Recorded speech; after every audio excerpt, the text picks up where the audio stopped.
Hello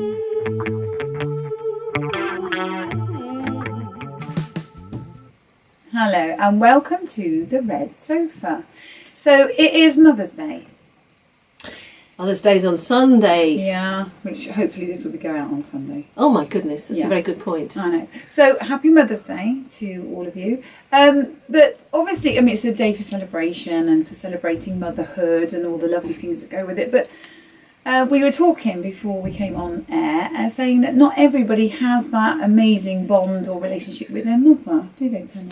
Well, in fact, I was going to say something else also, which is that, of course, Mother's Day is not really historically about mums. And I think that was the thing that came from America. Although I'm sure somebody will put us straight on this, but I think it came from America. Mother's Day is about Mother Earth and celebrating spring and the emergence of nature and things of that sort. Right. Not convinced it's a Christian festival. I don't know, but it's really nice to take your mum out for lunch or for supper or whatever. And celebrate motherhood. Yeah, in any form. And it's really nice when my son, actually he never remembers, the days of getting a Mother's Day card from my son finished when he stopped having junior school. Yeah, and they made him. We're going to make something for your mum. We're doing it at the moment, actually. He doesn't think about it at all, which is fine. I don't mind because he's wonderful anyway, all the time.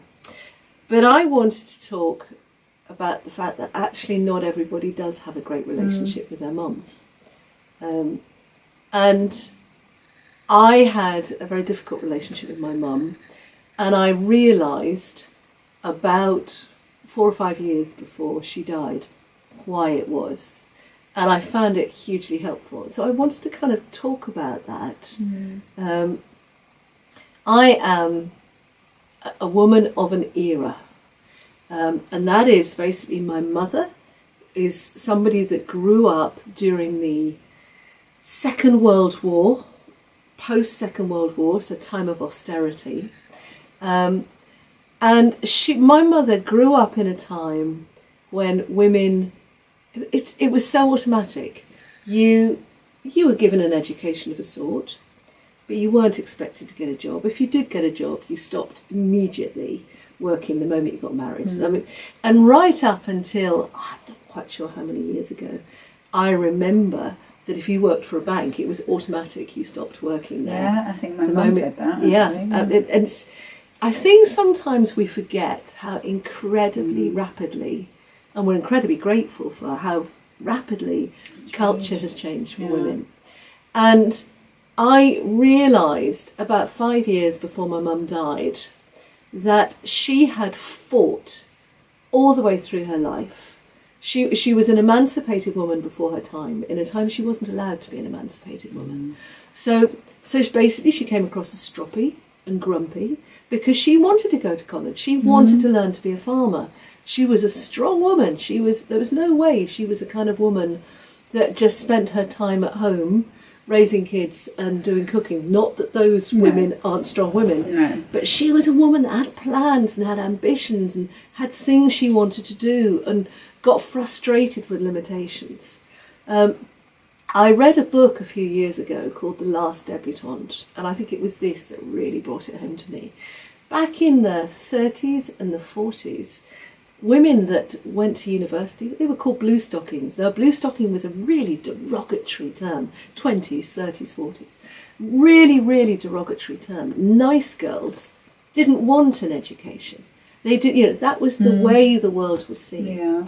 So Mum, she got married. She had a husband that was prepared to share roles in that way.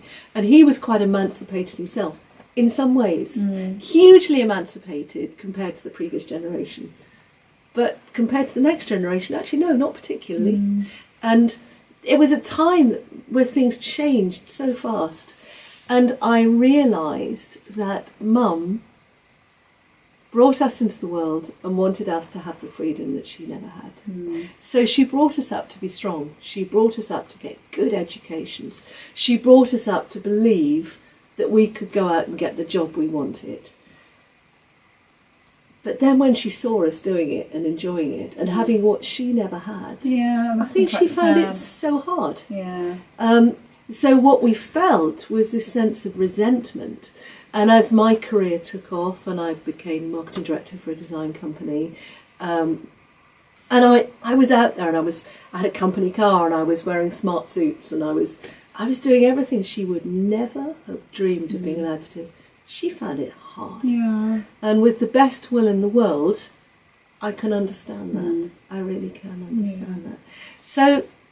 So I just wanted to say a word of encouragement for all you people who, you're going to take your mum out for lunch, but actually sometimes your relationship with her is difficult.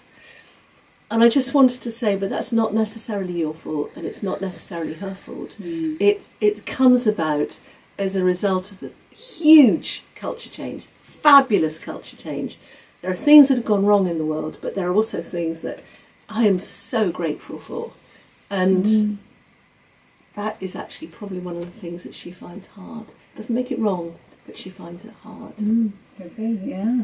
Interesting, really. Because you forget, don't you, how much we've come on in the last few generations. Have you ever watched Ashes to Ashes or Life on Mars? Yeah, I love that program. Worth watching because you suddenly realise how things have changed. It's a really good, really watch it if you haven't. It's really interesting. Yeah.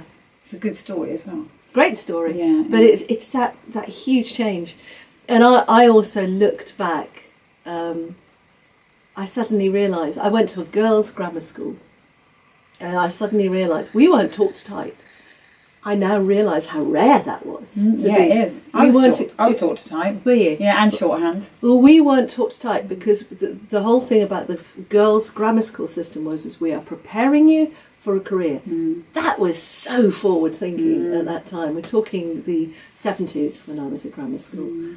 And it was so forward thinking. I know. Yeah. So they obviously thought I wasn't going to get a job. I just had to have any significance. I was just going to be doing the typing in the shorthand, which I got to say I was really rubbish at. I have great respect for people who could do shorthand.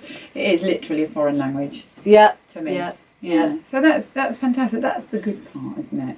So have a really lovely Mothering Sunday. Mothering Sunday is the Sunday correct day. is the correct day. Yes. Yeah, and really enjoy. And celebrate. Celebrate your mum, celebrate the whole family. Celebrate who you are. Yeah. Celebrate freedom. Freedom. Take care. Talk to you soon. Bye.